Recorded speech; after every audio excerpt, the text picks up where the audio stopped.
Bem-vindo ao Sabedoria em Versículos. Aqui, mergulhamos nas Sagradas Escrituras, trazendo a palavra de Deus em uma experiência imersiva e reflexiva. Prepare-se para essa jornada de fé e conhecimento. Vamos à leitura de hoje. Gênesis 12. Versículos de Gênesis 12, do livro de Gênesis da Bíblia. A chamada de Abrão. Então o Senhor disse a Abrão: saia da sua terra, do meio dos seus parentes e da casa de seu pai, e vá para a terra que eu lhe mostrarei. Farei de você um grande povo, e o abençoarei. Tornarei famoso o seu nome, e você será uma bênção. Abençoarei os que o abençoarem, e amaldiçoarei os que o amaldiçoarem. E por meio de você, todos os povos da terra serão abençoados. Partiu Abrão, como lhe ordenara o Senhor, e Ló foi com ele. Abrão tinha 75 anos quando saiu de Harã. Levou sua mulher Sarai, seu sobrinho Ló, todos os bens que haviam acumulado e os seus servos, comprados em Harã. Partiram para a terra de Canaã e lá chegaram. Abrão atravessou a terra até o lugar do carvalho de Moré, em Siquém. Naquela época, os cananeus habitavam essa terra. O Senhor apareceu a Abrão e disse: à sua descendência darei esta terra.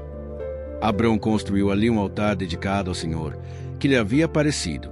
Dali prosseguiu em direção às colinas a leste de Betel, onde armou acampamento, tendo Betel a oeste e Ai a leste.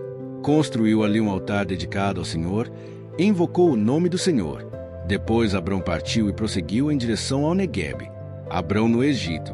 Abrão no Egito. Houve fome naquela terra, e Abrão desceu ao Egito para ali viver algum tempo, pois a fome era rigorosa. Quando estava chegando ao Egito, disse a Sarai, sua mulher: bem sei que você é bonita. Quando os egípcios a virem, dirão: esta é a mulher dele.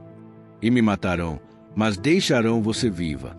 Diga que é minha irmã, para que me tratem bem por amor a você e minha vida seja poupada por sua causa. Quando Abrão chegou ao Egito, viram os egípcios que Sarai era uma mulher muito bonita. Vendo-a, os homens da corte do faraó a elogiaram diante do faraó, e ela foi levada ao seu palácio.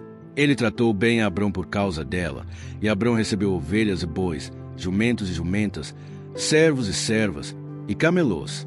Mas o Senhor puniu o faraó e sua corte com graves doenças, por causa de Sarai, mulher de Abrão.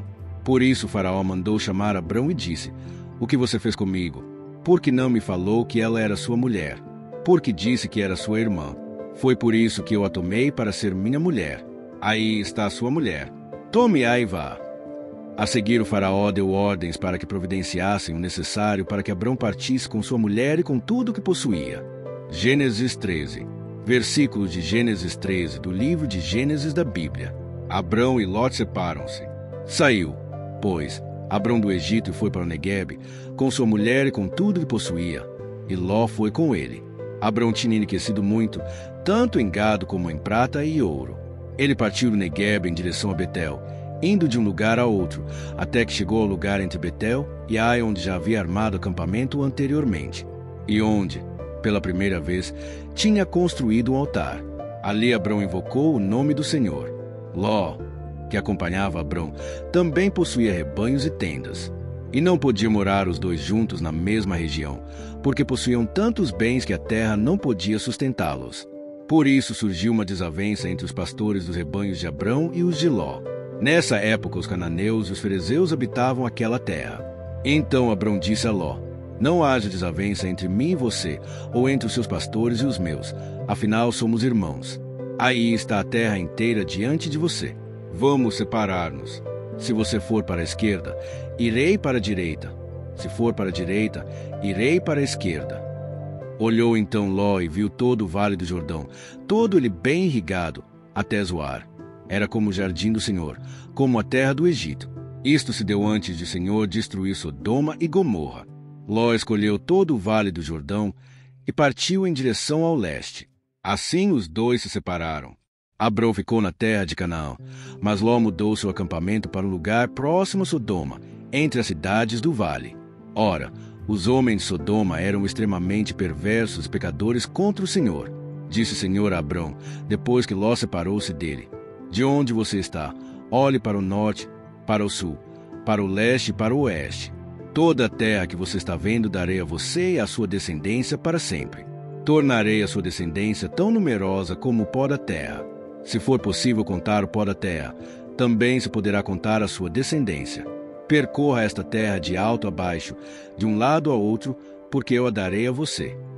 Então Abrão mudou seu acampamento e passou a viver próximo aos carvalhos de Mamre, em Hebrom, onde construiu um altar dedicado ao Senhor. Gênesis 14. Versículos de Gênesis 14, do livro de Gênesis da Bíblia. Abrão salva Lote. Naquela época, Arrafel, rei de Sinear, Arioque, rei de Elazar, Quedorlaomer, rei de Elom, e Tidal, rei de Guim, foram à guerra contra Bera, rei de Sodoma, contra Birsa, rei de Gomorra, contra Sinabe, rei de Irmá, contra Semeber, rei de Zebuim, e contra o rei de Belá, que é Zoar. Todos esses últimos juntaram suas tropas no vale de Sidim, onde fica o mar salgado. 12 anos estiveram sujeitos a Quedorlaomer, mas no 13º ano se rebelaram. No 14º ano, Quedorlaomer e os reis que a ele tinham se aliado derrotaram os refães em Asterote-Anaim, os Uzins em Am, os Emins em Savé-Criataim, e os Oreus desde os montes de Seir até o Parã, próximo ao deserto. Depois, voltaram e foram para Emispate, que é Cádiz, e conquistaram todo o território dos Amalequitas, e dos amorreus que viviam em Azazon Tamar. Então os reis de Sodoma, de Gomorra, de Esmá, de Zebuim e de Belá, que é Zoar, marcharam e tomaram posição de combate no vale de Sidim, contra Quedorlaomer, rei de Elom, contra Tidal, rei de Guim, contra Arrafel, rei de Sinear, e contra Arioque, rei de Elazar. Eram 4 reis contra 5. Ora, o vale de Sidim era cheio de poços de betume. Quando os reis de Sodoma e de Gomorra fugiram, alguns dos seus homens caíram nos poços e o restante escapou para os montes. Os vencedores saquearam todos os bens de Sodoma e de Gomorra e todo o seu mantimento e partiram. Levaram também Ló, sobrinho de Abrão, e os bens que ele possuía, visto que morava em Sodoma. Mas alguém que tinha escapado veio e relatou tudo a Abrão, o hebreu, que vivia próximo aos carvalhos de Mamre, o amorreu. Mamre e os seus irmãos Escol e Aner eram aliados de Abrão. Quando Abrão ouviu que seu parente fora levado prisioneiro, mandou convocar os 318 homens treinados, nascidos em sua casa, e saiu em perseguição aos inimigos até Dan. Atacou durante a noite em grupos, e assim os derrotou, perseguindo-os até Obá, ao norte de Damasco. Recuperou todos os bens e trouxe de volta seu parente Ló com tudo que possuía, com as mulheres e o restante dos prisioneiros. Voltando Abrão da vitória sobre Quedorlaomer e sobre os reis que a ele se haviam aliado, o rei de Sodoma foi ao seu encontro no vale de Savé, isto é, o vale do rei.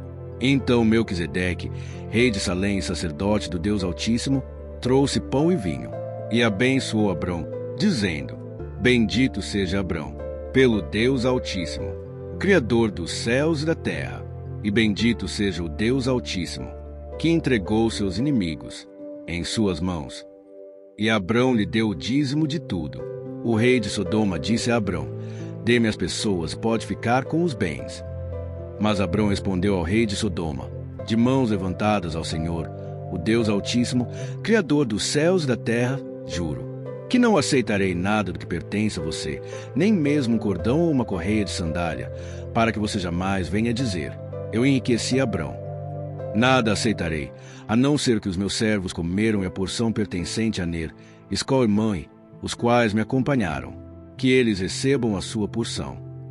Queridos irmãos e irmãs, esses versículos nos ensinam sobre a fidelidade de Deus em organizar todas as coisas de maneira perfeita. Ele não apenas criou o mundo, mas também o sustenta com ordem e propósito. Assim como a terra produz frutos e os céus marcam os tempos, nossa vida também tem um propósito dentro dos planos de Deus. Precisamos confiar que Ele nos conduz em cada estação, seja de crescimento, de espera ou de colheita. Que possamos olhar para a criação e lembrar que Deus é soberano sobre todas as coisas, inclusive sobre nossa jornada, nossos desafios e nosso futuro. Obrigado a todos que assistiram até aqui. Nos vemos amanhã com mais uma palavra de Deus.